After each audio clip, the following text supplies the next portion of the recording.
संकुचित जीवन दृष्टि है। पूरा आपका संकुचित जीवन दृष्टि से हमारा लास्ट हुआ था, ठीक है। रीतिकालीन प्रवृत्तियां तक आ गया था, तीनों कालों का आपका बिल्कुल की नोट्स की तरह लिखा दिया था शॉर्ट में, ठीक है। और रीति शब्द का निरूपण, रीति काल का जो आचार्य थे यानी प्रवर्तक का जो एक सबसे बड़ा विवादास्पद प्रश्न था, उसका हम सबका उसमें डिस्कशन हो गया था पूरा प्रॉपर तरीके से। उस संबंध में किसी को कुछ पूछना है? नहीं, आगे कंटिन्यू करें। हाँ, आज कल से आज कुछ स्टूडेंट ऐसे हैं जो कल की क्लास में नहीं थे, प्लीज रेज योर हैंड। जो कल नहीं थे, आप नहीं थे। और 1 2 3 4, चलिए कोशिश करा करिए कि अगर जो ये व्यवस्था बनी है 3 दिन की, अब 3 दिन में सभी लोग जो इतने आज नहीं आए हैं, आज जो आए हैं वो सब आपके कानपुर के ही हैं कि कानपुर के बाहर के हैं? बाहर के ही हैं, मतलब कानपुर वालों की संख्या नहीं ज्यादा बढ़ेगी, ठीक है। चलिए कोई बात नहीं, उपतम काव्य को लेकर के ही हम सब आगे बढ़ेंगे। उपतम का मतलब क्या? कोई इधर से आया, कोई इधर से आया, और उस इधर उधर आने पर ही जो हमारा छोटा सा जो समूह तैयार हुआ है, उसी समूह से लेकर के हम काम करेंगे। आज जैसे सबसे पहले मैं शुरू कर रही हूँ रीतिबद्ध काव्य, एडिट डाल लीजिए, क्योंकि कल हम लोग ने पूरा इनिशिएटिव स्टार्टिंग में सारा डिस्कशन कर लिया था, ठीक है। आज हम सब लोग उसको डिटेल में सारी चीजें उसका पूरा लिखेंगे, और आज थोड़ा सा नोट डाउन करने वाला काम ज्यादा होगा। क्यों? क्योंकि हम उसको डिटेल कर रहे हैं, लेकिन डिटेल में भी मैंने पॉइंट्स तैयार कर रहे हैं आपके लिए, क्योंकि पॉइंट्स जब हमारे पास होते हैं तो हम उसको वाक्य में और पैराग्राफ में अपने शब्दों में उसको एक्सप्लेन कर सकते हैं, ठीक है। तो कल समझाने का काम ज्यादा था, नोट डाउन का कम था। आज नोट डाउन के काम के साथ समझाने का काम चलेगा, ठीक है। और कीवर्ड्स आपके पास नोट होंगे तो आप उसको एक्सप्लेन अपने शब्दों में कर सकते हैं, ठीक है। रीतिबद्ध काव्य में सबसे पहले हम जो पॉइंट से स्टार्ट कर रहे हैं, इसमें इन कवियों ने काव्य शास्त्र का द्वार हिंदी में खोला। काव्य शास्त्र का द्वार हिंदी में खोला।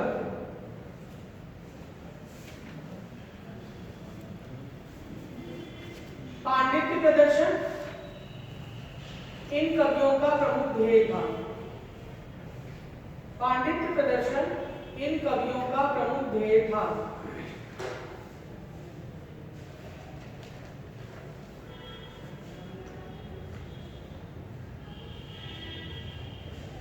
रीति निरूपण और काव्यांग का निरूपण करने के साथ रीति निरूपण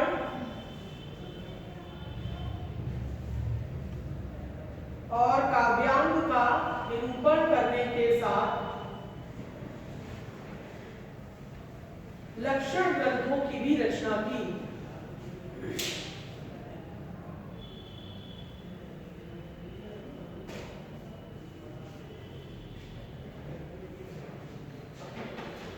प्रमुख कवियों में चिंतामणि, कुलपति मिश्र, भिखारी दास, देव, पद्माकर, मतीराम इत्यादि कवि ने रीति परंपरा का निर्वाह किया। इत्यादि कवियों ने रीति परंपरा का निर्वाह किया।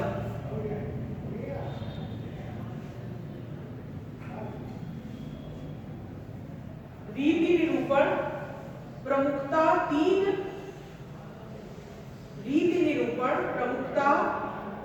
तीन दिशाओं में किया गया। 3 दिशाओं में किया गया। पहला अलंकार निरूपण, दूसरा नायिका भेद, तीसरा छंद निरूपण, ठीक है। अलंकार, नायिका भेद, छंद निरूपण, तीनों ही आप लोग को मैं कल थोड़ा सा ब्रीफ में एक्सप्लेन कर चुकी हूँ, क्योंकि जब हम लोग नामकरण की बातें कर रहे थे तो नामकरण की बातों में हम लोगों ने ये बात स्पष्ट करी थी कि अलंकार, नायिका भेद और छंद तीनों किस तरीके से हमारे सामने आए हैं। छंदों का अजायब हर केशव का सारी चीजें हैं। अलंकार में बिल्कुल अलंकार का नाम ही दे दिया गया था, ठीक है। और नायिका भेद वर्णन, नायिका भेद में जितने प्रकार की नायिकाओं का वर्णन है काव्यांगों के रूप में नायिका भेद को सबसे प्रमुख प्रधानता वर्णन के रूप में मिली थी। तो इस तरीके से तीनों का वर्णन जब आया तो रीति जो आपका बद्ध काव्य है, रीति बद्ध काव्य का अगर हम 2 लाइन में इसको बताने के लिए तैयार हो तो क्या कहा जाएगा कि संस्कृत साहित्य के संस्कृत काव्य शास्त्र, साहित्य नहीं, संस्कृत काव्य शास्त्र का निरूपण करते हुए हिंदी में काव्यांगों का रीतिबद्ध परंपरा से अनुपालन करना ही रीतिबद्ध कवियों की प्रमुखता रही थी, जिसमें कि उन्होंने नायिका भेद, अलंकार और छंद 3 अंगों का प्रमुख रूप से वर्णन करा। अगर आप सार में भी लिखेंगे तो भी आपका 3 से 4 लाइन इस लाइन में आपका एक्सप्लेन कर जाएगा। फिर आप उस बात को, उस पॉइंट्स को अपने तरीके से एक्सप्लेन करते जाइए कि पांडित्य प्रदर्शन, दरबारी संस्कृति और ये सब चीजें उसमें यहाँ पर ऐड होती जाएंगी। अभी जब प्रवृत्तियां लिखाऊंगी तो उसमें और सारी चीजें, इसमें जो उनके कुछ रचनाकार के प्रमुख जो रीतिबद्ध में रचनाएं हैं वो भी नोट डाउन कर लीजिए। प्रताप सिंह का व्यंग्यार्थ कौमुदी, प्रताप सिंह का व्यंग्यार्थ कौमुदी, कौमुदी, प्रताप सिंह का व्यंग्यार्थ कौमुदी, कौमुदी। हाँ, पद्माकर का जगत विनोद पद्माभरण, जगत विनोद पद्माभरण।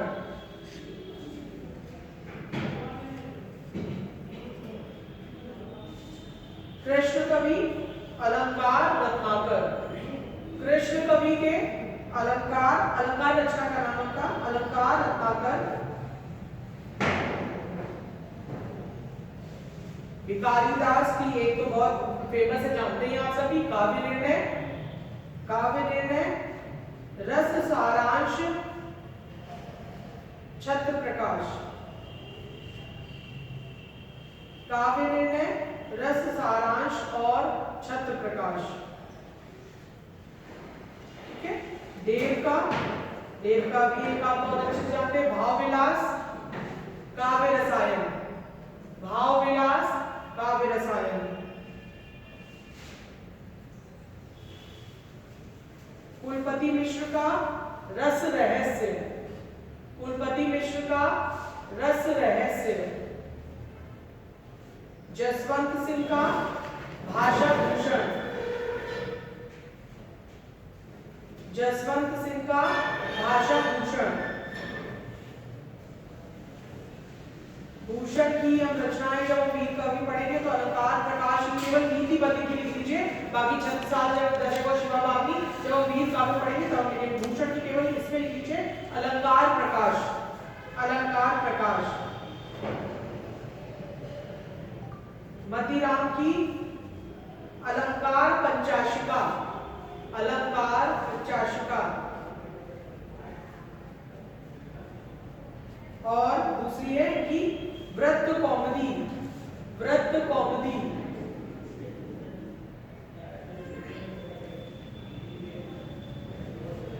चिंतामणि की तो हम सब जानते हैं, कविकुल कल्पतरु, काव्य विवेक, श्रृंगार मंजरी, काव्य विवेक, श्रृंगार मंजरी। ठीक है।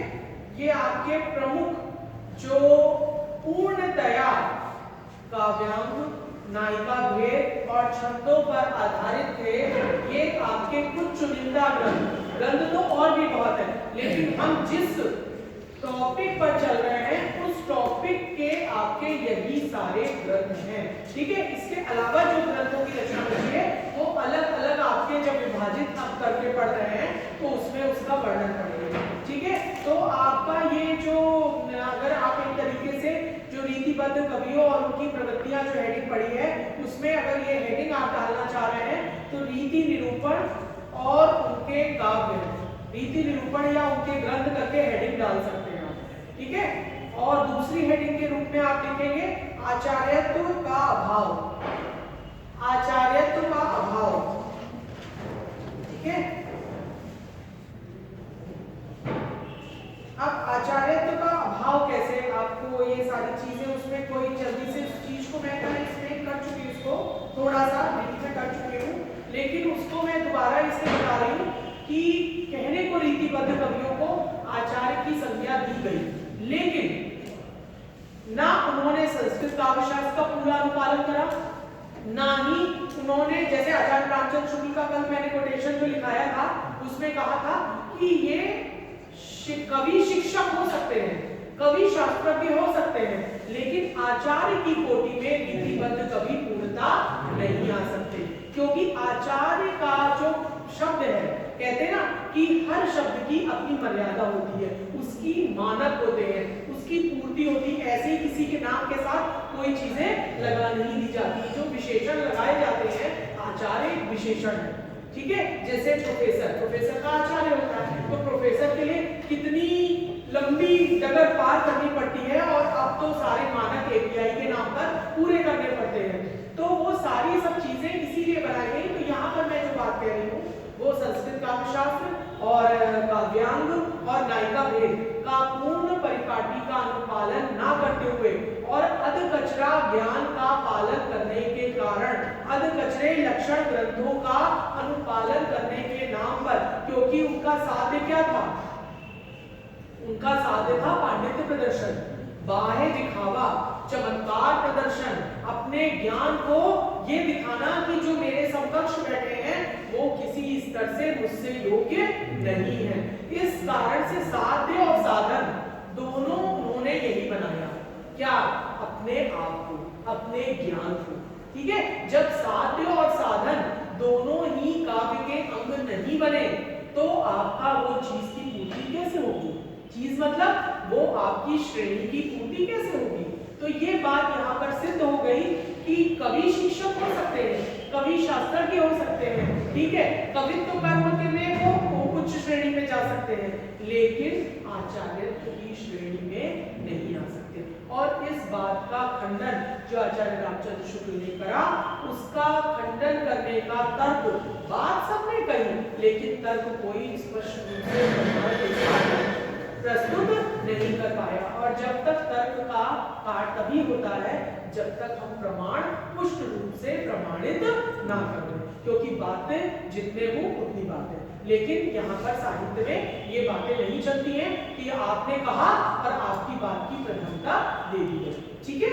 अब इसमें तो लक्षण ग्रंथों की परिपाटी ना होने के कारण उनका नहीं हुए आचार्य। तो तीसरी हेडिंग है मौलिकता का अभाव, मौलिकता का अभाव।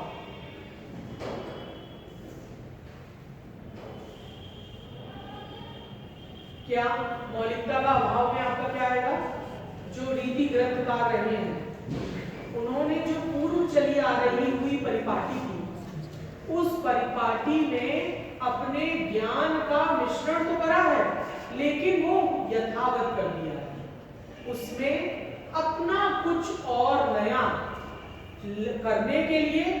भाई सीधी सी बात है, चाहे आज का युग हो चाहे तब का युग हो, अगर हम कुछ नया आविष्कार करते हैं, आविष्कार इन सेंस साइंस का मैंने एक परिप्रेक्ष्य ले रही हूं यहाँ पर, आविष्कार इन सेंस कि हम कोई नई बात की पुष्टि करते हैं, नया दृष्टिकोण देते हैं, तो उसमें दोनों पक्ष हमारे रहते हैं ना, कि वो सही भी सिद्ध हो सकता है और गलत भी सिद्ध हो सकता है।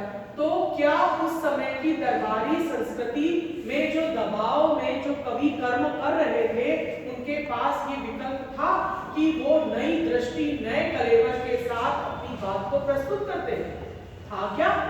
कल हमने जितना भी पढ़ा उस आधार पर हम कह सकते हैं कि कवि कर्म करने के लिए उनके साथ न्याय किया जा रहा था, या वो अपने कवि कर्म के लिए न्याय कर रहे थे? नहीं कर रहे थे ना। तो मौलिकता तो वहां आती है ना जहां आपका परिप्रेक्ष्य अच्छा हो, आपकी पृष्ठभूमि अच्छी हो, और आपको नया कुछ आगे करने के लिए पीछे के समर्थक हो, वो इतने दमदार हो कि आप आगे बढ़ो, गलत होगा तो भी कोई डर नहीं। वहां तो ये था ना कि बिहारी को एक एक दोहे पर एक एक अशर्फी मिलती थी। तो जब एक एक अशर्फी एक एक दोहे पर है, तो जब उसी में मिल रहा है, उसी में सब संतुष्ट हैं, तो आगे कोई क्यों जाए? ठीक है, क्योंकि सीधी सी बात है कि जब उस कवि कर्म में उनकी संतुष्टि हो जा रही है, उनका मानक पूरा हो जा रहा है, तो मौलिकता की आवश्यकता रीतिबद्ध कवियों को नहीं पड़ी। यानी उन लक्षण ग्रंथों का पालन, रीति निरूपण ग्रंथों का पालन, काव्यांगों का पालन वो उन्होंने जो पूर्व चली आती हुई परंपरा थी उसी में और गहराई लाते चले गए और पांडित्य का प्रदर्शन करते चले गए, लेकिन कुछ नया, नई दृष्टि और नए दृष्टिकोण का सूत्रपात नहीं हुआ रीतिबद्ध कवियों में। ठीक है, अब नेक्स्ट हेडिंग डाल लीजिए श्रृंगारिकता। ठीक है, श्रृंगारिकता डाल लीजिए। तो श्रृंगारिकता में तो जैसे हम कह ही सकते हैं संयोग श्रृंगार और वियोग श्रृंगार, ये दो हमारे रीतिबद्ध कवियों का प्रधान जो वर्ण विषय जिसको कह सकते हैं वो रहा है। ठीक है, वर्ण विषय प्रधान रहने का कारण यही था कि विलासिता और उसके साथ साथ विलासिता होने के साथ साथ क्या कि उससे इतर कुछ ना सोच पाना, उसी उपमंडूक की भाव भंगिमा में अपने आप को पूर्ण रमा लेना, ये श्रृंगारिकता, घोर श्रृंगारिकता होने का प्रमुख आधार रहा। ठीक है, इसीलिए जो भावनाएं आई हैं, चाहे आपका नीति परक ग्रंथ हो, वीरता परक ग्रंथ हो, कुछ भक्ति भावना परक ग्रंथ भी लिखे गए, यदा कदा भी जब मैं आगे बताऊंगी आपको लिखे गए हैं, तो वो आपके बिल्कुल सूक्ष्म या एकदम कह सकते हैं कम मात्रा में है, और सबसे ज्यादा जो मात्रा मिली वो श्रृंगारिकता होने का आधार ही यही था। क्योंकि क्या कहा जाता है कि जिस चीज की मांग होगी पूर्ति भी तो उसी चीज की सबसे ज्यादा होगी, है ना। जिस चीज की मांग कम होगी उस चीज की पूर्ति क्यों होगी ज्यादा? सीधी सी बात है कि जिस चीज की डिमांड उनसे उनके दरबारी कवि और सामंत करते थे वो वही तो पड़ोसी के सामने। क्यों? क्योंकि दो आधार थे, अर्थोपार्जन और अपने परिवार का पालन पोषण। तो दोनों ही एक व्यक्ति विशेष के लिए जीने का, आगे जीवन बनाने का एक सबसे प्रमुख आधार होता है। ठीक है, तो वो दोनों चीजें श्रृंगारिकता को और जो कह सकते हैं बृहद दायरा मिल जाने पर का आधार रहा श्रृंगारिकता। ठीक है, प्लीज अपना साइलेंट कर लीजिए। हाँ, अब नेक्स्ट हेडिंग डाल लीजिए, अलंकार विवेचन की प्रमुखता।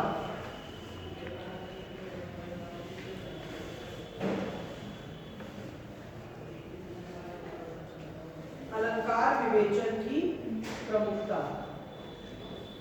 अलंकार विवेचन की प्रमुखता, अलंकार के जो शास्त्र के आपका भामा से शुरू होकर के सारी सब चीजें जो आगे परंपरा का अनुपालन हुआ, सबसे ज्यादा अगर पालन किया गया तो ये बात मुझे अब दोबारा बताने की जरूरत नहीं है, वो केवल एक रीति काल में भी कौन सा एक वर्गीकरण था?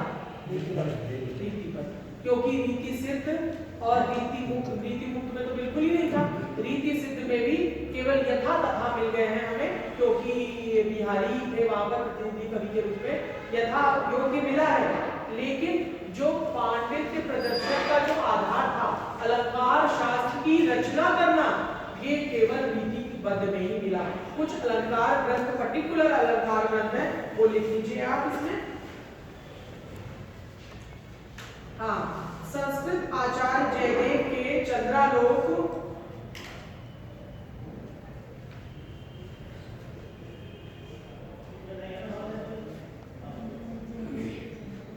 संस्कृत आचार्य जयदेव के चंद्रालोक एवं अप्पय दीक्षित का पता ही होगा आपको, कुवलयानंद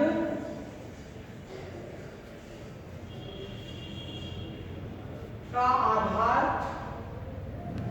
ग्रहण करते हुए, जयदेव का चंद्रालोक, अप्पय दीक्षित का कुवलयानंद का आधार ग्रहण करते हुए अलंकार निरूपण आचार्यों के ग्रंथ प्रमुख हैं। अलंकार निरूपण आचार्यों के ग्रंथ प्रमुख हैं। जसवंत सिंह का भाषा भूषण, जसवंत सिंह का भाषा भूषण, मतीराम का ललित कलाम, मतीराम का ललित कलाम, अलंकार पंचाशिका, अलंकार पंचाशिका। पीछे आप दोनों बच्चों को स्पष्ट सुनाई पड़ रहा है, कोई दिक्कत नहीं हो रही? हाँ, अलंकार पंचाशिका। भूषण का शिवराज भूषण, भूषण का शिवराज भूषण।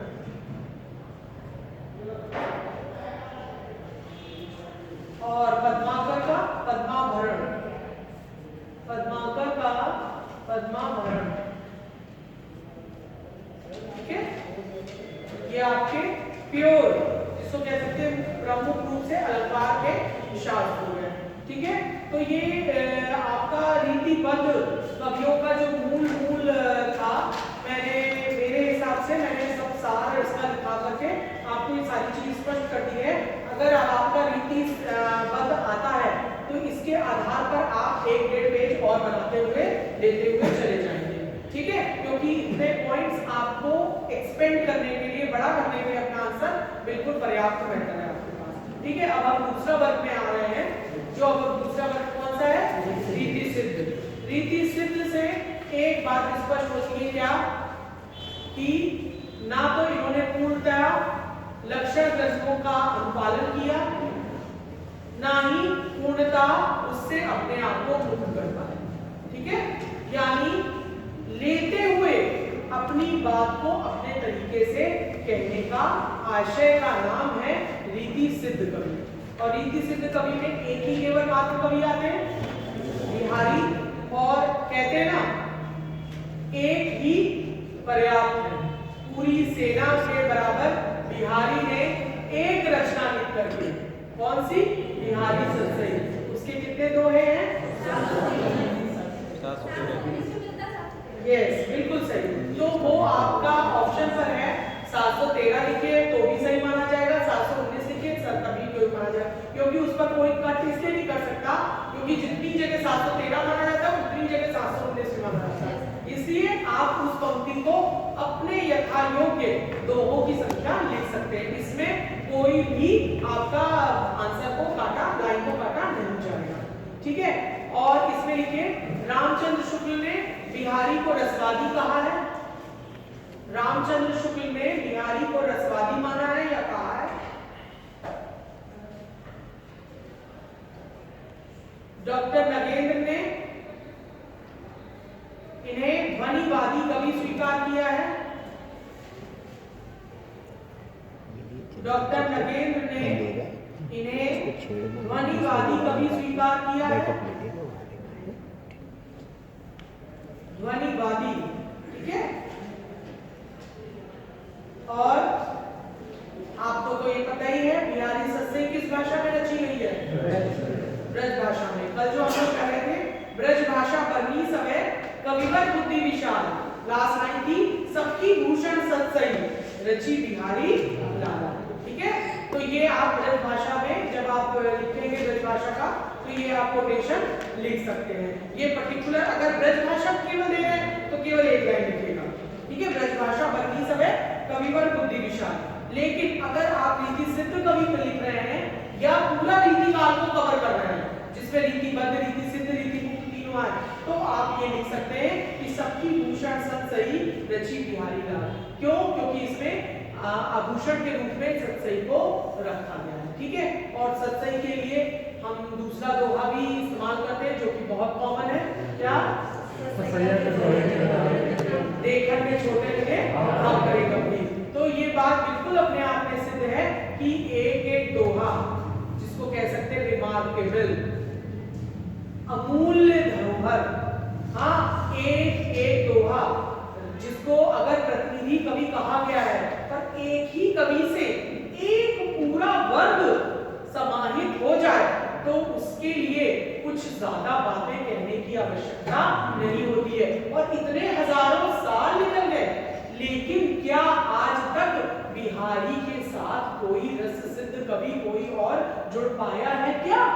नहीं, न जुड़ पाया था, न है, न गा।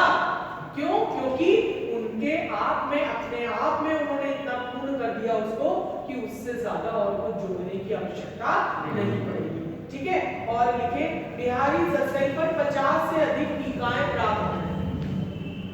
50 से अधिक टीकाएं प्राप्त हैं।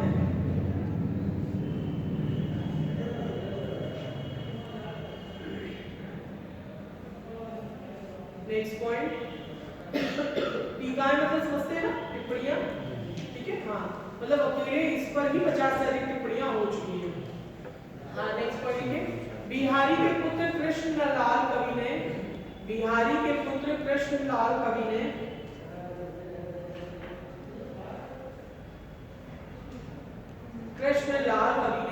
बिहारी सतसई की टीका, बिहारी सतसई की टीका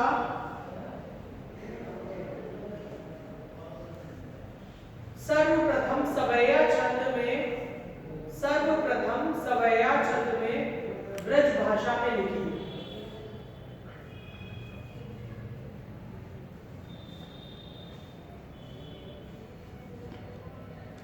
और बिहारी सतसई के लिए भी कह सकते हैं कि श्रृंगार रस के ग्रंथों में, श्रृंगार, भाई मूलतः अगर हम कहेंगे तो श्रृंगार रस का ही ग्रंथ माना जाएगा ये, क्योंकि है तो सब कुछ, लेकिन जिसकी प्रधानता होती है उसी का राज होता है। श्रृंगार रस के ग्रंथों में जितनी प्रसिद्धि और मान सतसई को मिला उतना किसी और ग्रंथ को नहीं। जितनी प्रसिद्धि और मान सतसई को मिला उतना किसी और ग्रंथ को नहीं। ये जितने पॉइंट्स हैं आप एज इट इज अपने आंसर में एग्जैक्टली नोट कर सकते हैं। ठीक है, अच्छा, अब इसके साथ साथ रीति सिद्ध कवि में जैसे हम कहते हैं गागर में सागर, ठीक है, कि उनके दोहे, दोहे मतलब दो लाइन, ठीक है, लेकिन दोहे के नाम पर उन्होंने सागर को हमारे सामने सम्मुख प्रस्तुत करा है। तो उनकी जो बिहारी की बहुज्ञता है, बहुज्ञता में मैं एक एक लाइन आपके वो जैसे मैंने कल लिखाया था आप उसको कंप्लीट कर लीजिएगा, या अगर आप चाहते हैं कि आपको उस हेडिंग में एक से ज्यादा लिखना है तो एक एक लाइन लिखते जाइए, क्रॉस लगा करके दूसरी लाइन लिखते जाइए। वो आप पे डिपेंड करता है कि आप दोनों लाइन लिखना चाहते हैं या आप एक एक लाइन को कई सारे उदाहरण देना चाहते हैं। ठीक है, हाँ, आपको बहुज्ञता में सबसे पहले हमारा आएगा भक्ति भावना। ठीक है, भक्ति भावना में आपका आ जाएगा मेरी भव बाधा हरो, मेरी भव बाधा हरो।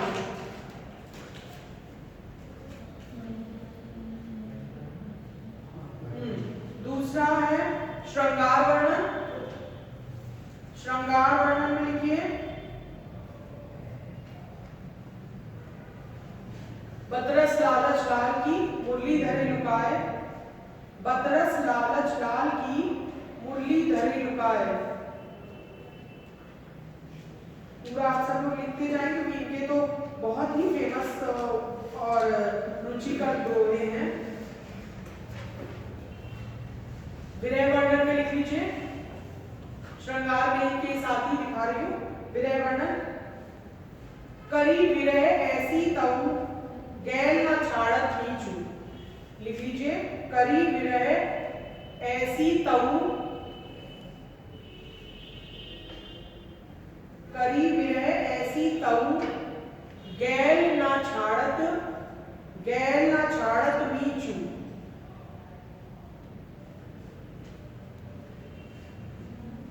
गैल ना छाड़त मीचू, मीचू मां में बड़ी की मात्रा, जा में छोटे ओ की मात्रा। अच्छा देखिए, मुझे लग रहा है कि ये दोहा आपको आता है, लेकिन अगर आपको नहीं आता है प्लीज मुझे फिर से लाइन रिपीट करने को बोल देंगे आपको। ठीक है, उसमें कोई संकोच नहीं है कि अगर कोई नहीं बोल रहा है तो मैं क्यों बोलूं। देखिए, एक बार स्पष्ट सुन लीजिए और समझ लीजिए, सबका ज्ञान अपने अपने है, और अगर कोई पूछ लेता है कोई छोटा नहीं होता, कोई कम नहीं होता। एक बार ध्यान से सुन लेना, जिसके नंबर अच्छे आएंगे वही सिकंदर बनेगा। ठीक है, इसमें ये संकोच मत करिए कि क्लास में अगर 10 ने नहीं पूछा तो मैं क्यों पूछूं। ठीक है, क्यों? क्योंकि अगर आप पूछेंगे तो आपके नोट्स भी अपडेट होंगे और आपका ही कंफ्यूजन वहां पर निल हो जाएगा। ठीक है, और अपने आप तक ज्ञान में अभी सीमित रहिए, और जब डिस्कशन आए डिस्कशन में खूब हेल्दी डिस्कशन करिए, लेकिन आप अपने नोट्स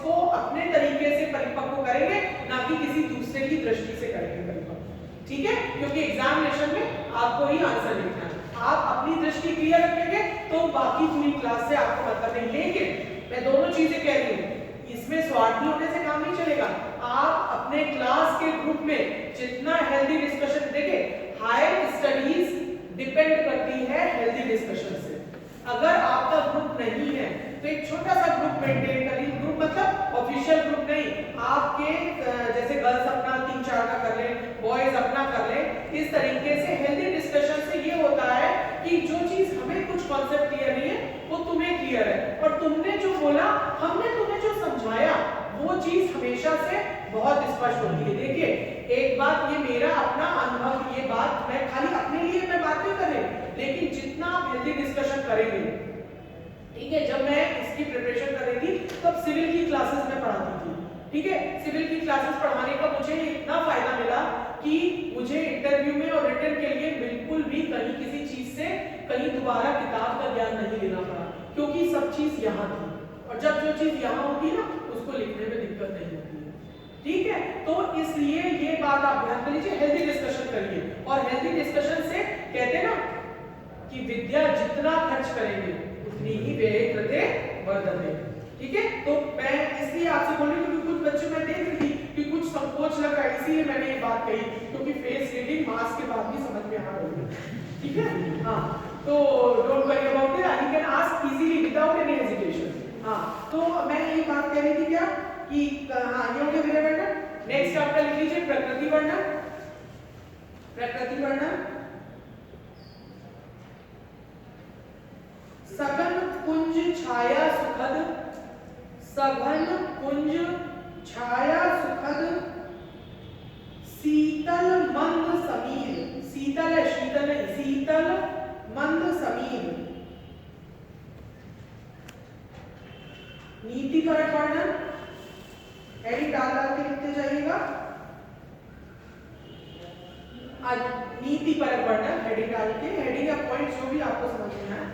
अजो तरेयोना ही रहो, अजो तरेयोना तरयोना ही रहो, श्रुति सेवत इक अंग,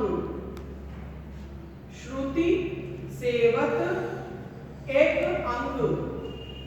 लास्ट लाइन यही है, नाक बास बेसरी लयो बसी मुक्तन के अंग, ठीक है।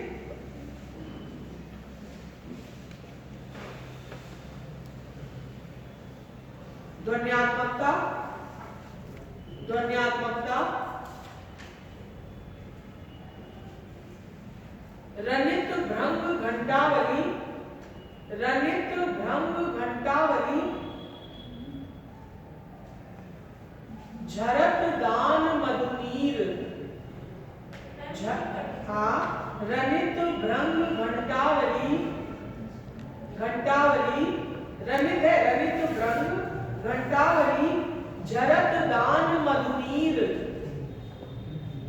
मंद, नेक्स्ट है मंद मंद आवत चल्यो, कुंजर कुंज समीर, मंद मंद आवत चल्यो, कुंजर कुंज समीर,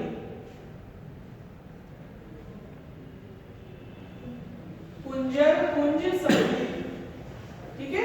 क्योंकि इसमें जो हवा के उसके संसर्ग में आने पर जो घंटी मतलब बज रही है वो ध्वन्यात्मकता का पुट दे रही है आपका। अलंकार में अलंकारिकता, एक एक लाइन दिखा रही हूं तो उसकी, ज्यो ज्यो आवती निकट निशी, ज्यो ज्यो आवती निकट निशी, त्यों त्यों खरो उताल, ज्यो ज्यो आवती निकट निशी, त्यों त्यों खरो उताल, उताल ला ला, उताल, मतलब ये आपका कुरूपी प्रकाश अलंकार का उदाहरण है, ठीक है। ज्यो ज्यो त्यों त्यों, और नेक्स्ट उसका अनुप्रास का लिख लीजिए।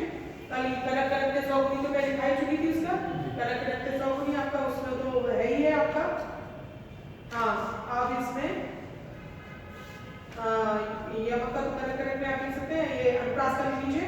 लहलाहात, लहलहात तन तरुणाई, लहलहात तन तरुणाई, लच लग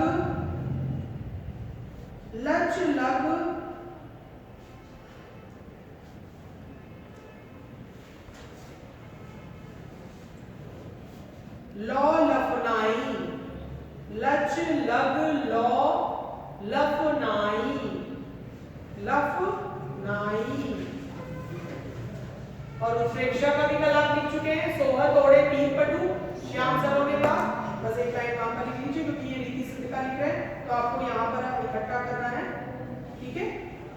हाँ, अब उसमें ऊहात्मक वर्णन, ऊहात्मक अतिशयोक्तिपूर्ण ऊहात्मक वर्णन, अतिशयोक्तिपूर्ण ऊहात्मक वर्णन।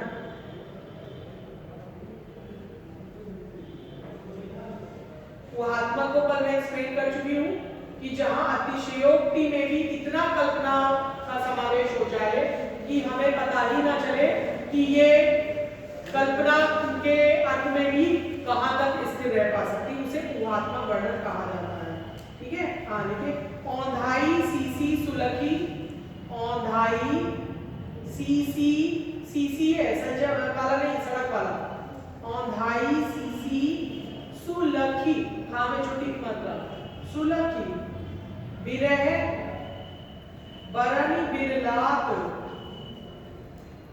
सुलखी बिरह बरनी बरनी बिललात, बिललात। नेक्स्ट लाइन, बिचही सूखी, क्योंकि इसको पूरा लिखाएंगे तभी उसका भाव क्लियर होगा, बिचही सूखी, गुलाबू, गुलाबू, वहां में छोटी हुई मात्रा, गौ,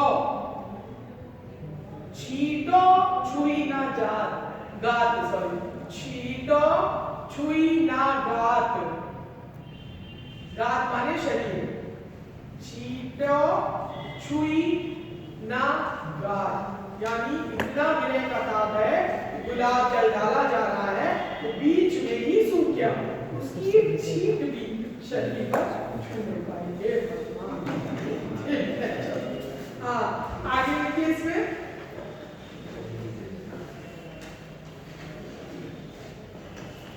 इसमें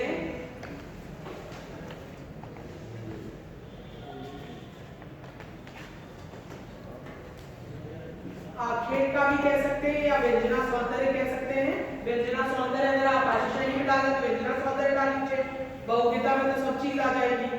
स्वारत सुकृत ना श्रम, स्वारत सुकृत ना श्रम वृथा, देख विहंग विचारी, हाँ, स्वारत सुकृत ना श्रम वृथा, देखी विहंग विचारी, देखी विहंग विचारी। लास्ट लाइन तो बहुत इससे ज्यादा फेमस है, बा, नेक्स्ट ये लाइन लिखी सबने जी, हाँ, विहंग विचारी। नेक्स्ट लाइन, बाजी पराए पानी परी, बाजी पराए पानी परी, तू पछीनू ना मार, बाजी पराए पानी परी, तू पछीनू ना मार।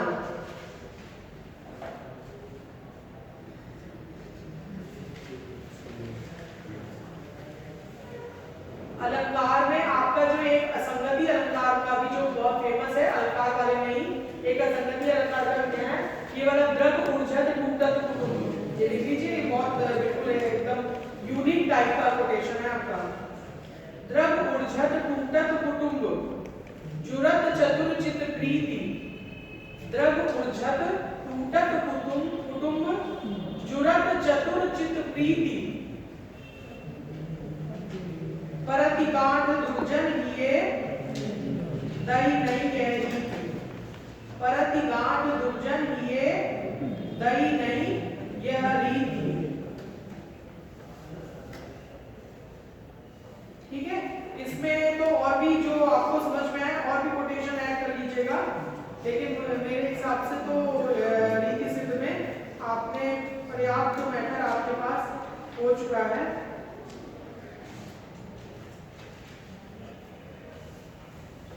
क्योंकि इनके दोहे तो सबसे ज्यादा रीति काल के अगर दोहे याद होंगे तो बिहारी के ही याद होते हैं। आयुर्वेद है, दर्शन है, ठीक है, ये सभी और ले सकते हैं। नक्षत्रों का ज्ञान का ले सकते हैं, मंगल विजय सुरक्षित नारी वाला, ठीक है, वो नक्षत्रों का ज्ञान का ले सकते हैं। तो ये सारी सब चीजें बहुगीता के अंतर्गत। और जो अन्योक्ति अलंकार का भी कल आपने लिखा था, जो नहीं पराग नहीं मधुर मधुर, तो ये सारी सब चीजें आप दे सकते हैं कि अलंकार शास्त्र काव्यांग का निरूपण करते हुए इन्होंने किस तरीके से अपनी बात को पूर्ण रीतिबद्ध श्रेणी में ना आकर के नए बहुगीता का गागर में सागर भरने का जो सफल प्रयास करा है, ठीक है।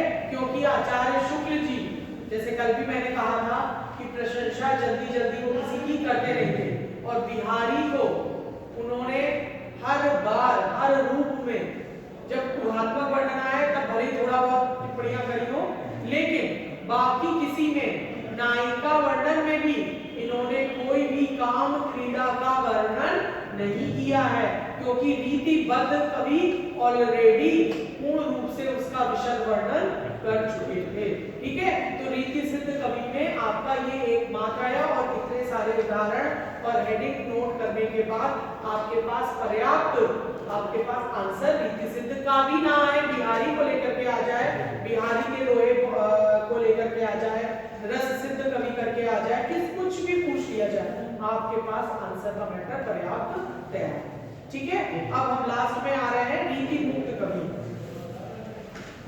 ठीक है। रीति मुक्त कवि का, रीति मुक्त कवियों से आशय क्या है? जिन्होंने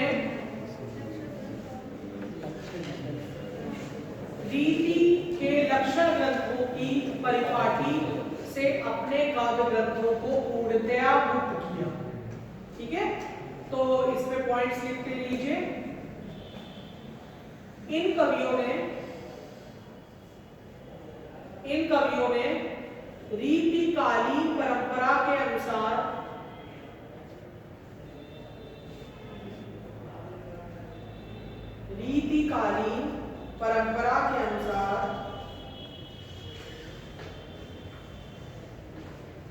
काव्य सृजन ना करके प्रेम की तन्मयता से काव्य रचना की।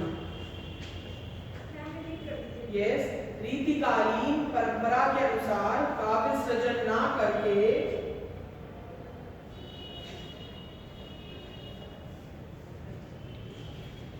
प्रेम की तन्मयता से काव्य रचना की।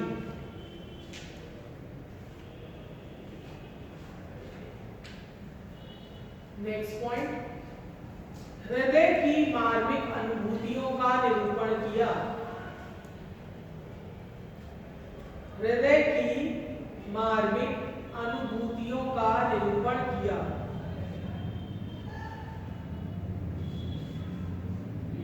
नेक्स्ट, विरह वेदना स्वानुभूति। विरह वेदना स्वानुभूति,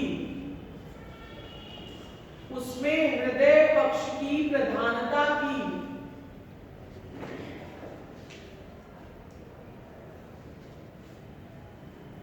साथ ही साथ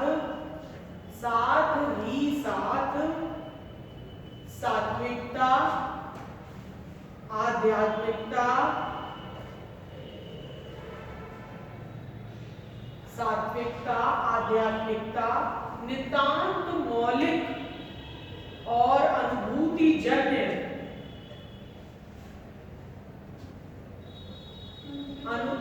नितांत मौलिक और अनुभूति जन्य काव्य की रचना की।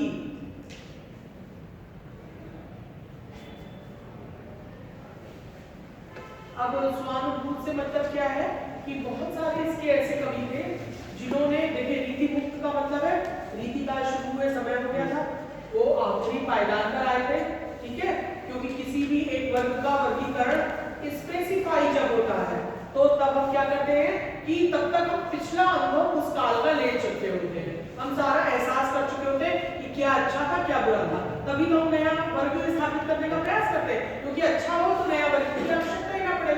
ठीक है, तो रीति मुक्त कवियों ने जितने उनके जो प्रेम का आधार था उसमें उनको सबको असफलता मिली थी। तो जाके पैरना फटी पिबाई, सोखा जाने पीर पर आई, तो वो तो खुद ही हृदय टूटा हुआ लेके बैठे थे।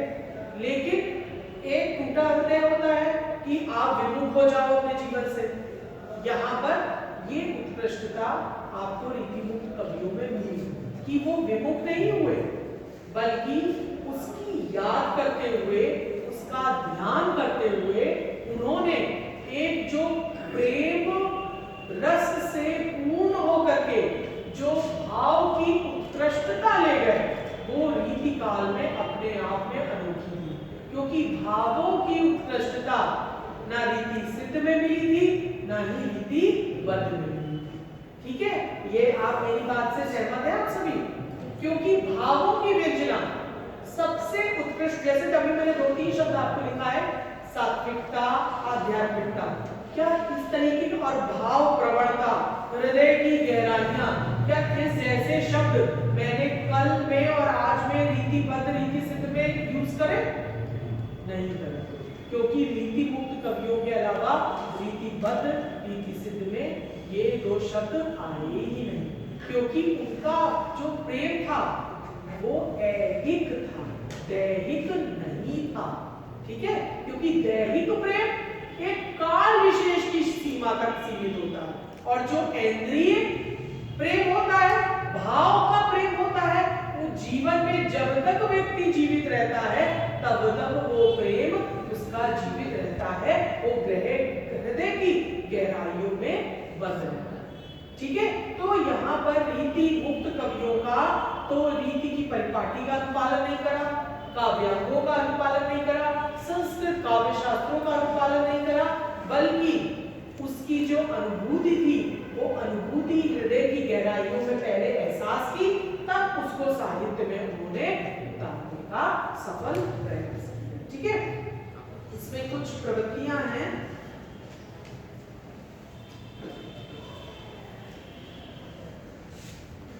मुख्य कवि तो लिख ली है कैसे? नहीं, मुख्य कवि लिख लीजिए 4-6 कवि। घनानंद, गोदा, आलम, ठाकुर इत्यादि, द्विजदेव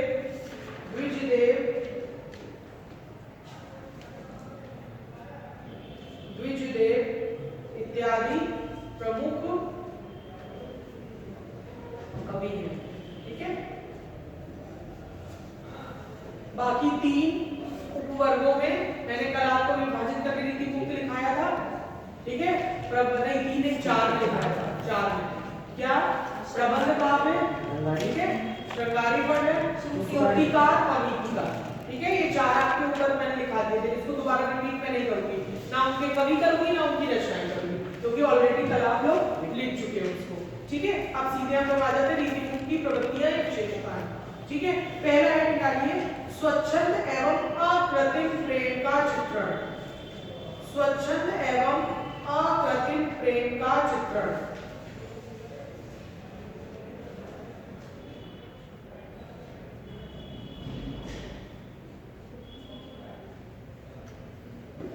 अकृत्रिम को संयत भी आप कह सकते हैं। अकृत्रिम माने जिसमें बनावट ना हो। ठीक है, संयत माने मर्यादित प्रेम। वो दोनों आप जो आपको मनो वो आप लिख लीजिए। क्या कि घनानंद से ही हम शुरू करते हैं। घनानंद ने ही सबसे पहले बताया कि प्रेम का दूसरा नाम त्याग है, प्रेम का दूसरा नाम बलिदान है, प्रेम का दूसरा नाम है कुछ अपेक्षाएं ना रखना। ठीक है, यही आपका जो सहज, सरल और निस्वार्थ भाव का प्रेम है, जिसमें केवल हृदय के भाव जुड़े हुए हैं, जिसमें अपेक्षाएं शून्य हैं। ठीक है, तो जहां अपेक्षाएं नहीं होगी वही प्रेम आपका, वो आपका जिसको कह सकते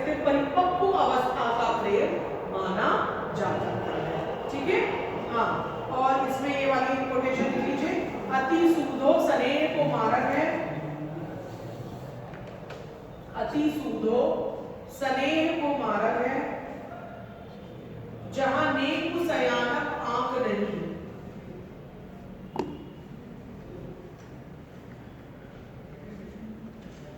जहां नेकु सयानक आंक नहीं, मतलब क्या कि सयानापन दिखाओगे तो प्रेम जैसी चिड़िया तुम्हारे बस में नहीं आएगी। ठीक है, तुम कौन सी पार्टी पढ़े हो दला, देहु पे देहु। क्यों?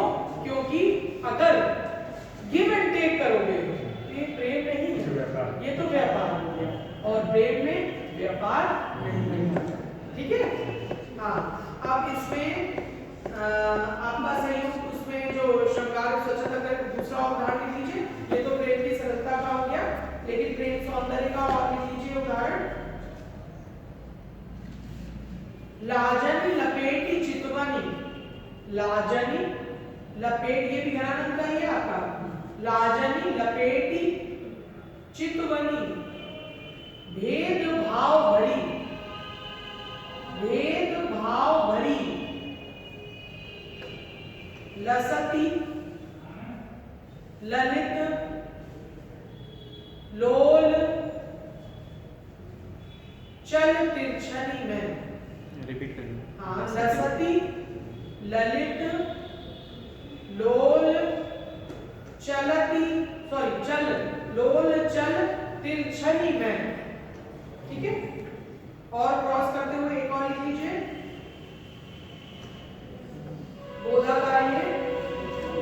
यह प्रेम को पंथ कराल महा, यह प्रेम को पंथ कराल महा, तलवार की धार पे धागनो है, तलवार की धार पे धागनो है। ठीक है, मतलब क्या कि प्रेम का कराल यानी भयंकर है। अगर चलना है तो तलवार जैसी धार पर चलने के बराबर होगी, यानी आप घायल हुए बिना नहीं रह सकते हैं। लेकिन ये सब परिभाषाएं केवल पढ़ाई तक रखेगा। ठीक है, पढ़ाई तक सीमित रखेगा, रीति काल में पढ़ने के लिए। ठीक है, क्योंकि this is time to focus your career. ठीक है, side protection not allowed, only focus on your studies. क्योंकि जब ये जिस समय का, जिस टाइम का जो समय है आपका, वो आपके फोकस है आपके करियर का। क्योंकि ये समय निकल जाएगा तो फिर किसी लायक आप नहीं बचेंगे, और जब आप अपने आप को एक बार प्रतिष्ठित कर लेंगे, फिर आप अपना जीवन जैसा चाहेंगे वैसा जी सकते हैं। ठीक है, मेरी राय है। बाकी आप सब बड़े हैं, समझदार हैं, बहुत ज्यादा समझदार हैं। आज के युग के बच्चे बहुत ज्यादा समझदार हो गए हैं, तो इसलिए मुझे इससे ज्यादा और कुछ नहीं बताना है। ठीक है। हाँ, अब नेक्स्ट हेडिंग लिख लीजिए, विरह की प्रधानता। विरह की प्रधानता। एक वियोग की प्रधानता में सबसे अच्छी चीज क्या होती है? क्या तो मैडम दुख में कौन सी आप अच्छी चीज दे रहे हो? क्योंकि दुख में, कष्ट में व्यक्ति अंतर्मुखी हो जाता है। ठीक है, और जब अंतर्मुखी हो जाता है बेटा, तब ये बात स्पष्ट रूप से ये ध्यान कर लेना कि कहते हैं ना, असफलता सफलता की पहली सीढ़ी होती है। क्यों कहा जाता है ये? क्योंकि जब आपको थोड़ा सा थ्रेट दिया जाता, थ्रेट मतलब हिलाया जाता है, थोड़ा सा अपनी असलियत दिखाई जाती है, तब व्यक्ति जो मन में भ्रम बनाए हुए होता है, वो भ्रम उसके टूट जाते हैं, और वो अपनी सच्चाई, अपनी वास्तविकता बहुत बिल्कुल स्पष्ट आईने की तरह खुद देख सकता है। जब हम एग्जामिनेशन हॉल से बाहर जाते हैं, हमारे टीचर, हमारे पेरेंट्स, हमारे फ्रेंड्स, सबसे हम झूठ बोल सकते हैं, लेकिन अपने आप से झूठ नहीं बोल सकते। You all are agree? बिल्कुल, क्योंकि सबसे बड़ी चीज ये है कि जब हम अंतर्मुखी हैं, अंतर्मुखी विरह की प्रधानता का सबसे प्रमुख विशेषता है। और दूसरा विशेषता क्या है? अंतर्मुखी पहला हुआ, दूसरी विशेषता है अनन्यता। अनन्यता, अनन्यता मतलब उसके जैसा दूसरा नहीं। क्योंकि विरह होने पर क्या होता है? दिन रात, यानी आठों याम। आठों याम मतलब दिन के 4 पहर और रात के 4 पहर हम अपने उसी उद्देश्य, उसी लक्ष्य, उसी व्यक्ति, उसी स्थान, उसी विषय वस्तु के प्रति दिन रात अहर्निश विचार करते रहते हैं।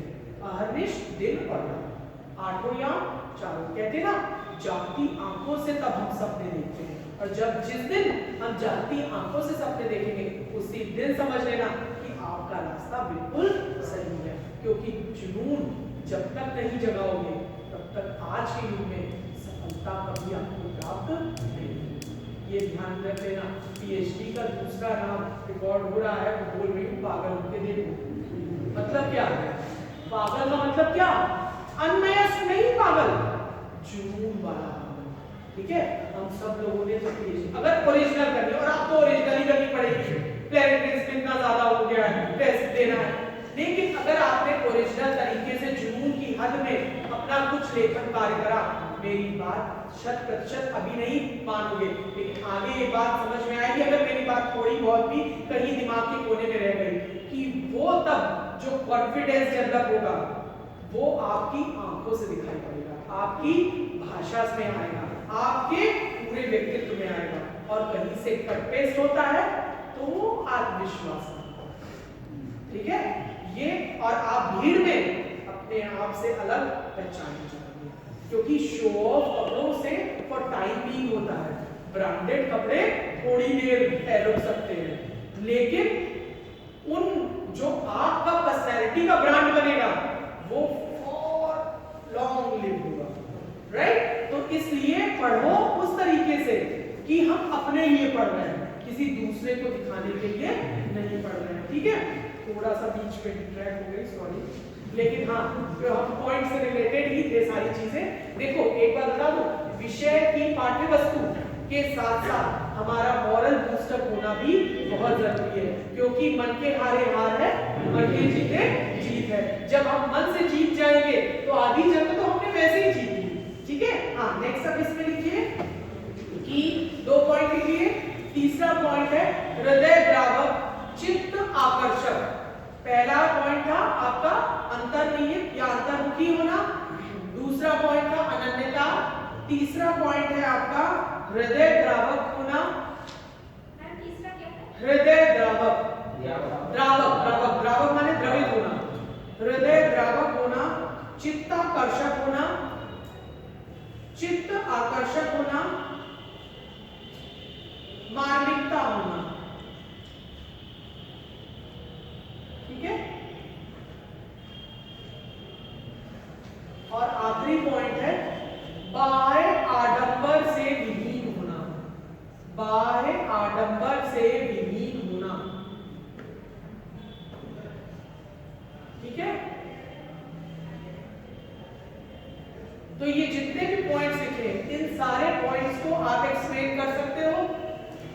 ठीक है, आप अपने शब्दों में इनकी वाक्य संयोजन करके आप एक अच्छा सा मैटर बना सकते हो इन पॉइंट्स को लेकर के, क्योंकि विरह वर्णन में यही सारी खूबियां आपके अंदर अपने आप स्वयं डेवलप हो जाती हैं। ठीक है, क्योंकि आवश्यकता ही आविष्कार की जननी होती है। एक पंक्ति इसकी ले लीजिए, इत बाम परी सुधी राव रे, इत बाम बाम चल बाट, सॉरी बाण बाट चंद्र बिंदी है, इत बाट परी सुधी राव रे, बाट माने रास्ता, परी सुधी राव रे, भूलनी कैसे, भूलनी कैसे, भूलनी कैसे, उराहनो दीजिए जू, उराहनो दीजिए जू।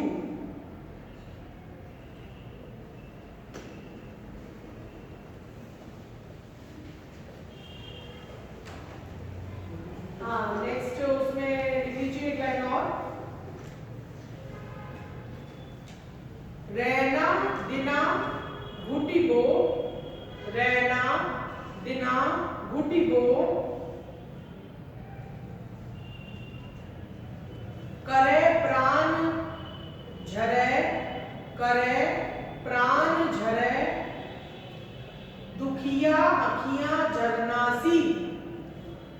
जिया अखियां झरना सी।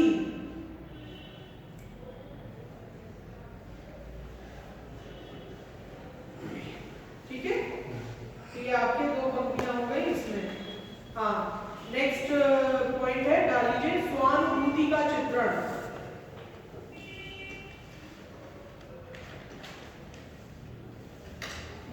स्वानुभूति का चित्रण, ठीक है।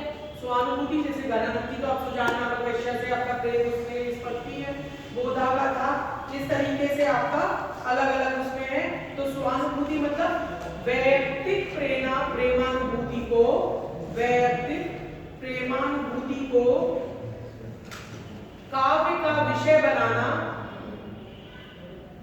वैयक्तिक प्रेमानुभूति को काव्य का विषय बनाना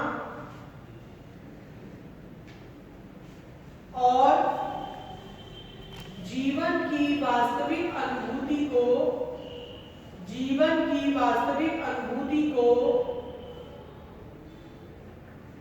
काव्य में उतारना ही स्वानुभूति का चित्रण होगा। जीवन की वास्तविक अनुभूति को काव्य में उतारना ही स्वानुभूति का चित्रण होगा।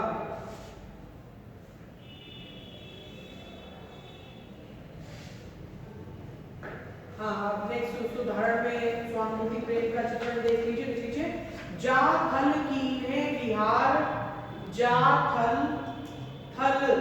कीन्हे विहार अनेकन, ता थल कांकरी, ता थल कांकरी बैठी चुन्यो करे। ता, हाँ फिर से बोल रही हूं, ता थल कांकरी, ता थल कांकरी बैठी चुन्यो करे।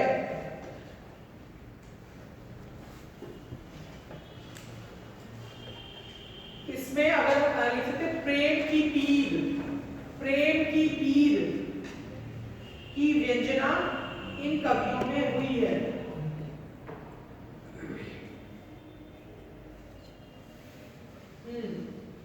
बोधा का एक लाइन आप लिख लीजिए।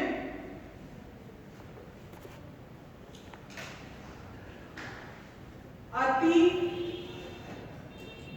प्रवीण मृणाल के तारम, अति प्रवीण मृणाल के तारम ते तेही ऊपर पांव दे भावनो है, भावने आवनो है, ते तेही ऊपर पांव दे आवनो है।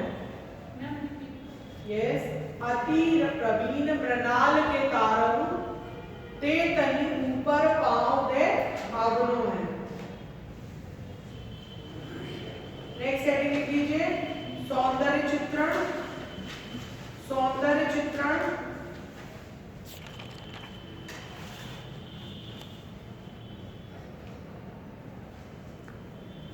इनके चित्रण और रीतिबद्ध रीति सिद्ध कवियों में क्या बेसिक डिफरेंस एक लाइन में बता रही हूं।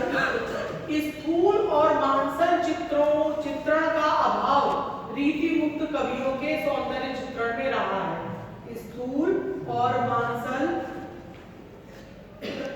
चित्रण का अभाव, सौंदर्य चित्रण का अभाव आपके रीति मुक्त कवियों में दिखाई पड़ा है। इसकी जगह आपका रीति मुक्त कवियों में अनुभूति जन्य सौंदर्य का वर्णन करा गया है।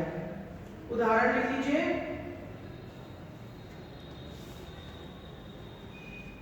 श्याम घटा लिपटी फिर, श्याम घटा लिपटी फिर बीज के, फिर बीज के, फिर बीज के। नेक्स्ट लाइन सोहे अमावस, सोहे अमावस अंक उजियारी, सोहे अमावस अंक उजियारी। ठीक है। हाँ, अब आप लिख लीजिए प्रकृति चित्रण, प्रकृति चित्रण लिख लीजिए। हेडिंग डाल दिया। हाँ लिखिए भाई, सीधी सी बात है कि जब हम अनुभूति कर रहे हैं तो अनुभूति करने पर हम आलंबन और उद्दीपन दोनों भावों का वर्णन करते हैं, ठीक है, क्योंकि प्रकृति के तत्वों पर हम आश्रित भी होते हैं और उसका एहसास भी करते हैं। क्योंकि स्वानुभूत होने का मतलब क्या होता है? हर एक छोटी छोटी चीज हमें अपील करती है, ठीक है, और उस जब अपील करती है, अपील करने का मतलब हमें नॉक नॉक नॉक नॉक का मतलब क्या है यहाँ पर आया कि वो हर एक चीज अपनी प्रधानता देती है। क्यों? क्योंकि जब हम बाहरी रंग चकाचौंध में डूबे होते हैं तो हमारे लिए किसी चीज का कोई वजन नहीं होता, कोई वैल्यू नहीं होती। लेकिन जब हम अंतर्निहित होते हैं और संवेदनशील होते हैं, हृदय की गहराइयों से हर एक चीज को देखते हैं, कहते हैं ना हम बात बात में, अरे भाई तुम तो बहुत इमोशनल हो, तुम तो हर एक बात को बहुत तुरंत ही अपने मन पर ले लेते हो।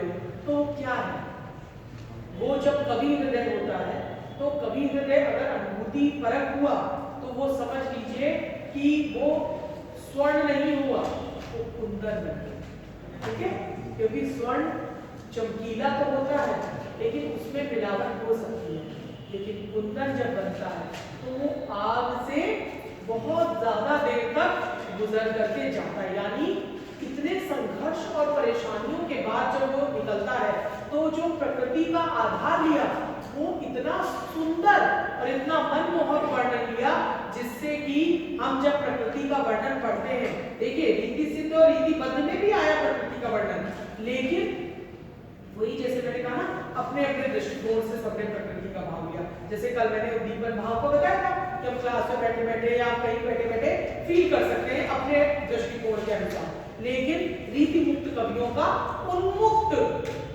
गगन में, उन्मुक्त आकाश में, उन्मुक्त प्रकृति के वातावरण में उन्होंने विचरण करके अपने को जो एहसास करा वो प्रकृति वर्णन में लिखा, ठीक है।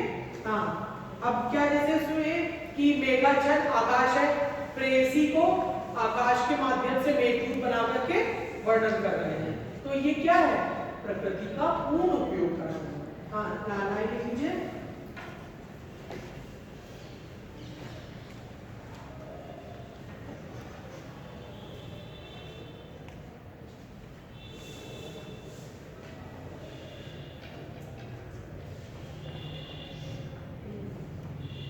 विरह विथाही, विरह विथाही मूरी आखिन, विरह विथाही, हा में छोटी की मात्रा, विथाही मूरी, मां में बड़े की मात्रा, मूरी आखिन में राखो पूरी, राखो पूरी। नेक्स्ट लाइन, धूरी तिन पायन, धूरी तिन पायन की हा हा ने कु आनी दे, हा हा ने, हा धूरी तिन आधा ना हा, तिन पायन की हा हा नेकु आनी दे, आनी दे, ठीक है। ऐसे ही कोयल की कूक विरहणी को और दुखी कर रही। घनानंद की दो लाइनें लिख लीजिए। घनानंद ने विरहणी की मनोदशा को प्रकृति के उपादानों में उतार करके कैसे दिखाया है? कारी कूर कोकिला, कारी कूर, ब्रज है ना तो कारी लिखेंगे, कूर लिखेंगे, कारी कूर कोकिला, कहां को बैर काढ़ती री, बैर काढ़ती री। नेक्स्ट लाइन, कूकी कूकी, कूकी कूकी, अबही करे जो, अबही करे जो, किन कोरी ले, किन कोरी ले, ठीक है। नेक्स्ट फारसी का प्रभाव रीतिमुक्त कवियों में विशेष आया है। फारसी का प्रभाव, घनानंद और आलम दोनों ही फारसी के विद्वान थे, अच्छे विद्वान थे जिसको कह सकते हैं, ठीक है। और उनका कारण क्या था?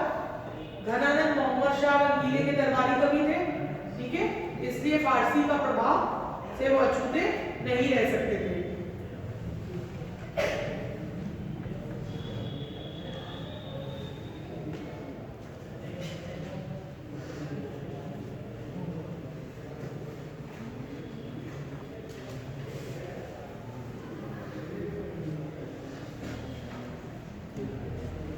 इसमें एक और लिख लीजिए, विश्वनाथ प्रसाद मिश्र का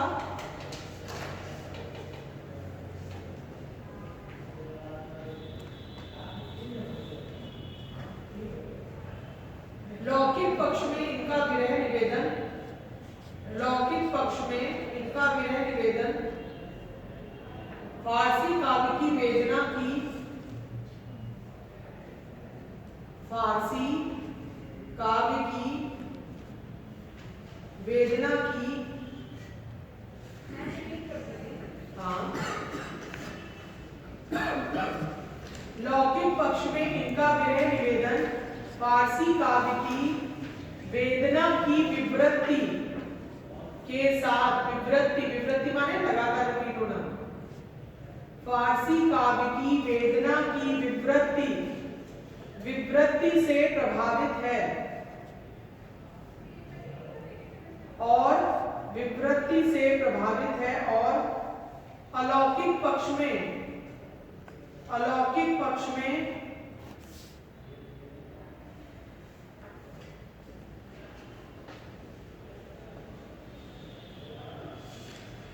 सूफियों की प्रेम पीर से, अलौकिक पक्ष में सूफियों के प्रेम पीर से, ठीक है। अब नेक्स्ट है सांस्कृतिक जीवन की झांकी, सांस्कृतिक जीवन की झांकी।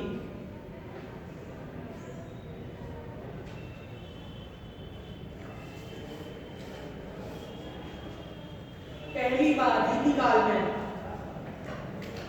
क्या कि इन कवियों का ध्यान सांस्कृतिकता अर्थात राष्ट्रीय, जो राष्ट्र के जो पर्व त्योहार मनाए जाते थे उनकी ओर आकृष्ट हुआ, ठीक है। और लिख लीजिए, रीति मुक्त कवियों ने सांस्कृतिक पर्वों की सुंदर झांकी प्रस्तुत की है।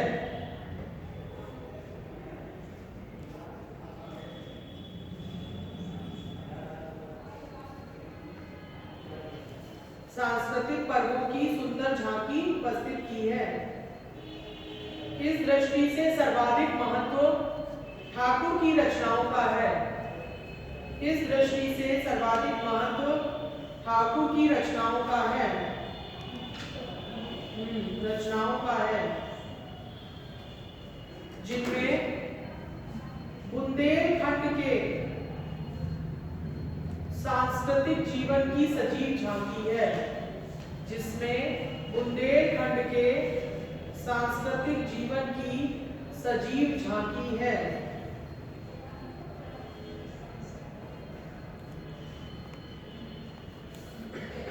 उन्होंने अखतीज, जो अक्षय तृतीया हम लोग मनाते हैं, बुंदेलखंड के सांस्कृतिक जीवन की सजीव झांकी प्रस्तुत की है। उन्होंने अखतीज, अखतीज, गणगौर, बट सावित्री,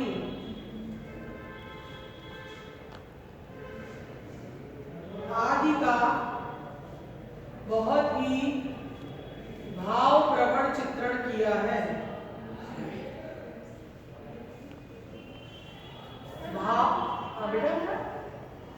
गणगौर, बट सावित्री आदि का भावप्रवण चित्रण किया है।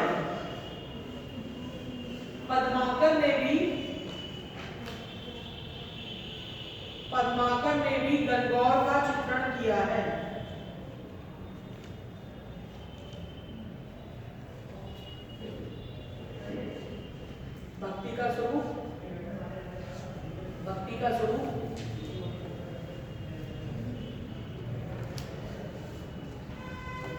जो इनकी विशेषता है कि ये सभी प्रेमी कवि थे, पांडित्य प्रदर्शन के कवि थे, अपने ज्ञान के माध्यम से साहित्य में चमत्कार उत्पन्न करने वाले कवि थे, लेकिन अपने प्रेम में असफल होने के कारण, अपने जीवन में असफलता देखने के कारण ये ईश्वरोन्मुख हो गए।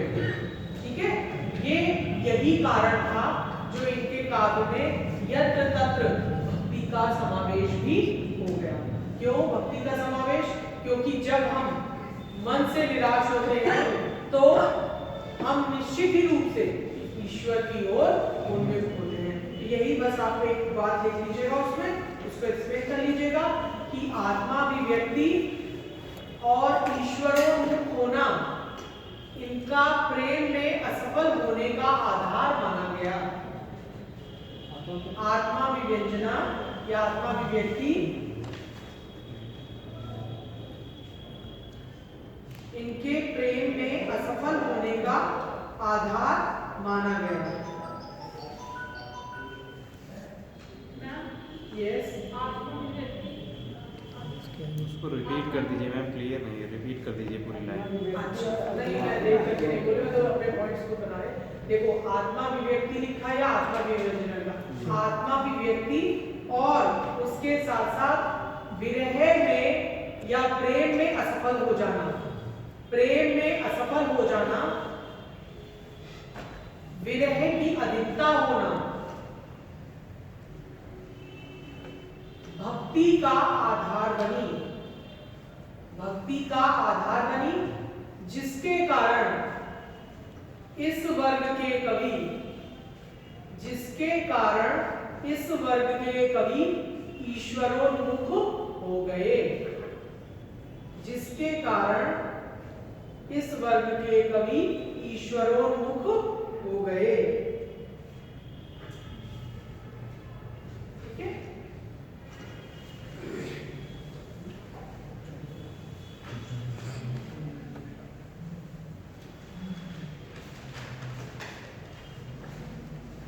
मेरे हिसाब से तो रीति बुक में आपके पॉइंट्स के वाइज अकॉर्डिंगली और कोई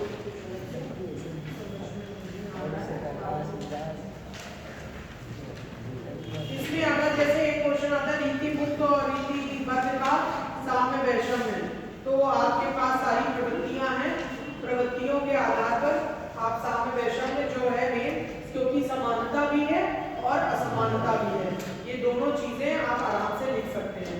ठीक है, हम अब नेक्स्ट पॉइंट स्टार्ट कर रहे हैं, जितना हो जाएगा आज कर लेंगे।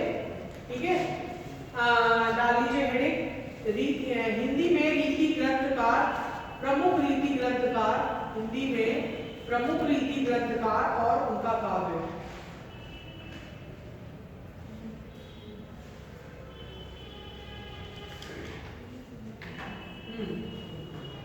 उनका काव्य। ठीक है, अब इसमें सबसे पहले हमारे लिए सबसे आचार्य केशव आते हैं। देखिए केशवदास, देखिए इनके 9 ग्रंथ रचित हैं, इनके द्वारा 9 ग्रंथ रचित हैं, इनके द्वारा, इनके मतलब केशव के द्वारा 9 ग्रंथ रचित हैं। देखिए नंबर डालते लिखते जाइए। रसिक प्रिया, कवि प्रिया, बेटा पीछे कोई दिक्कत है बच्चा? कुछ छूट गया आपका? हो गया? नहीं कुछ छूटा बोलो, मैंने फिर कर दूं। हो गया? हाँ, रसिक प्रिया, कवि प्रिया, रामचंद्रिका, छंदमाला, रामचंद्रिका छंदमाला, शिखनक, शिखनक, रतन पावनी, रतन पावनी, वीर सिंह देव चरित, वीर सिंह देव चरित, जहांगीर जस चंद्रिका, जहांगीर जस चंद्रिका, विज्ञान गीता,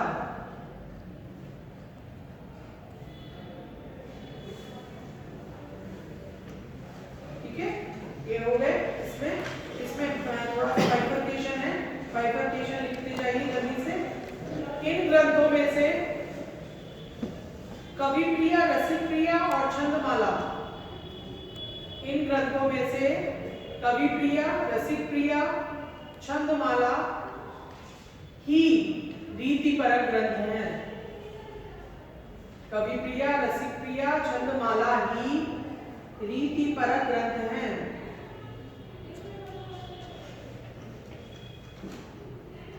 रसिक प्रिया 16 प्रकाशों में विभाजित है। 16 प्रकाशों, ये बताने की जरूरत नहीं कि प्रकाश अध्याय को कहा गया है, आप सभी इतना तो परिचित हैं बहुत आसानी से। 16 प्रकाशों में विभाजित है, जिसका प्रमुख प्रतिपाद्य, अगर छूट रहा हो स्पीड के कारण तो प्लीज बोल दीजिएगा, मैं रिपीट दोबारा कर दूंगी। जिसका प्रमुख प्रतिपाद्य श्रृंगार विवेचन है।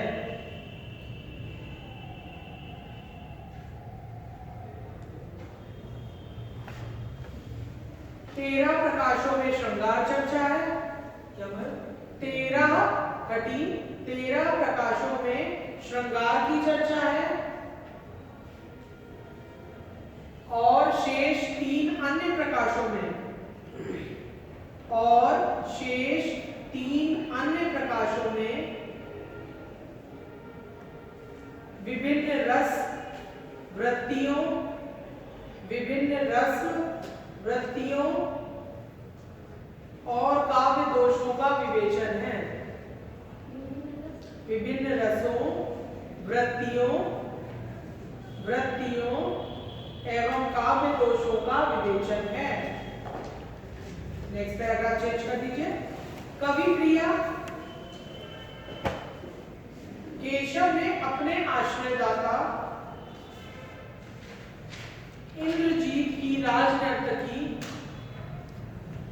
अपने आश्रयदाता राजा इंद्रजीत सिंह की राजनर्तकी, कौन थी? राय प्रवीण को आप कौन कर सकते? राय प्रवीण को काव्य शिक्षा देने के उद्देश्य से लिखी। काव्य शिक्षा देने के उद्देश्य से लिखी।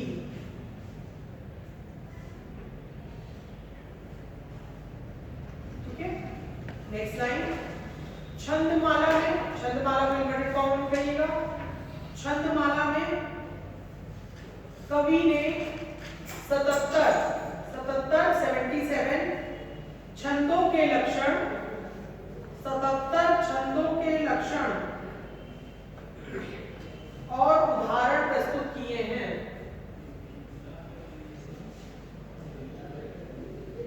77 छंदों के उदाहरण और लक्षण प्रस्तुत किए हैं। रामचंद्रिका में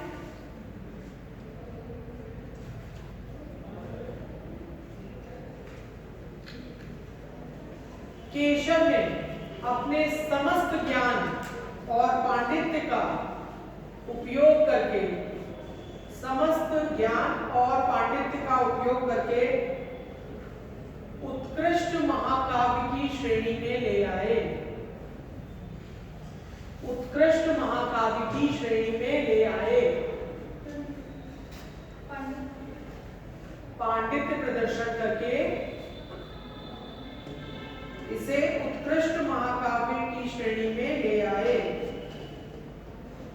जबकि विज्ञान गीता में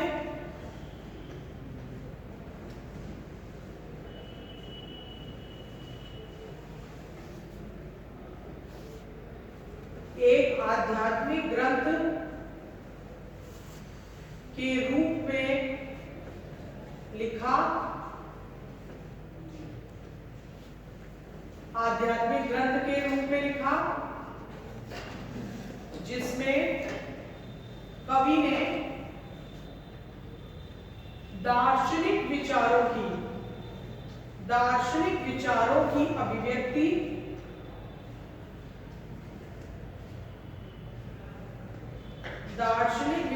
की अभिव्यक्ति काव्यात्मक ढंग से की।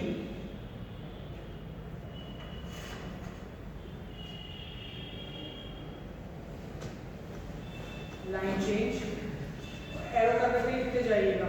केशव अलंकारवादी आचार्य थे।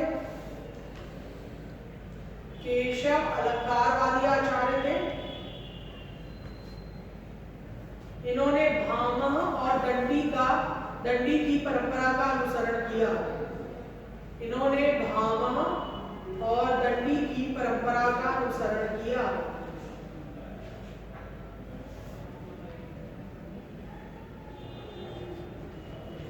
अच्छा, नेक्स्ट लाइन, आचार्य रामचंद्र शुक्ल के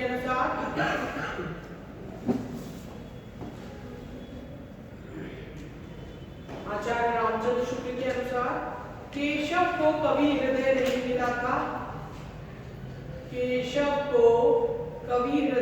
मिला था।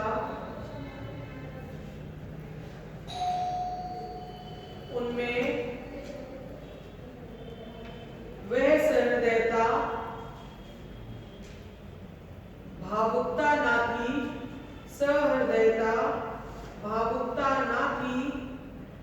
जो एक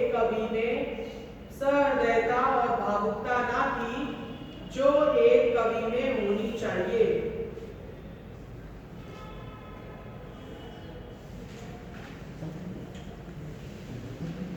केशव उसी में कंटिन्यू है, एक लाइन बस और है इसकी। केशव उक्ति वैचित्र एवं शब्द क्रीड़ा के प्रेमी थे। ठीक है, नेक्स्ट इन्वर्टेड कॉमा क्लोज कर लीजिए। नेक्स्ट पॉइंट में लिखिए, केशव को रामचंद्रिका में सर्वाधिक सफलता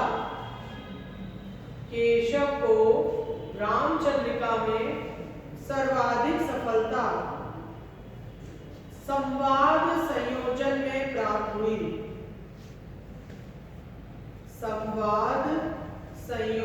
में प्राप्त हुई।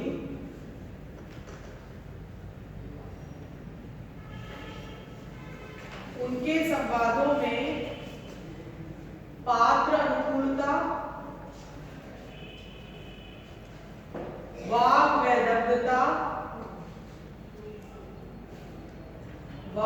वैदग्ध्यता,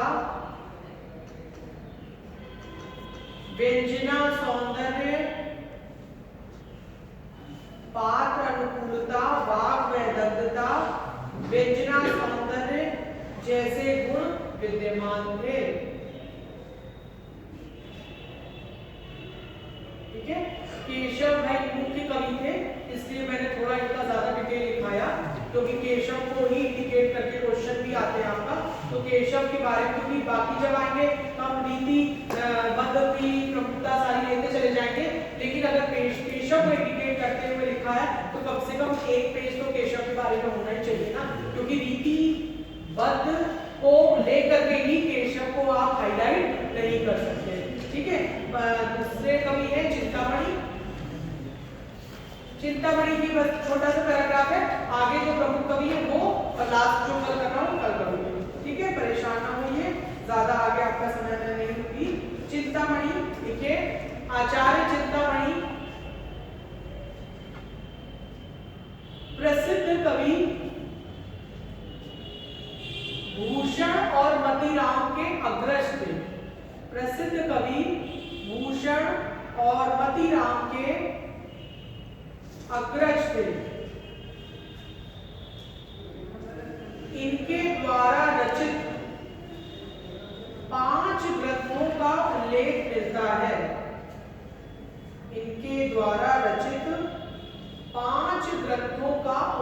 मिलता है। नंबर 1 काव्य विवेक, कवि कुल कल्पतरु,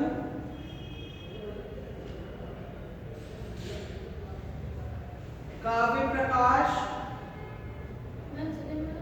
हाँ कविकुल कल्पतरु, काव्य प्रकाश,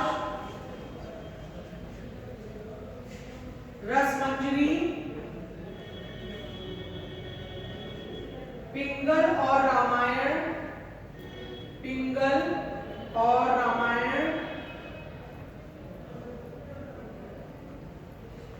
इसी के नीचे लिख लीजिए इनमें से केवल 2 ग्रंथ ही उपलब्ध हैं, इनमें से केवल 2 ग्रंथ ही उपलब्ध हैं। कविकुल कल्पतरु और पिंगल और रामायण, पिंगल और रामायण, ठीक है। बाकी 2-3 प्रमुख और हैं, एक बस हेड निकाल करके छोड़ दीजिए, आगे फिर कल कंटिन्यू करेंगे। आचार्य कवि देव, आचार्य कवि देव,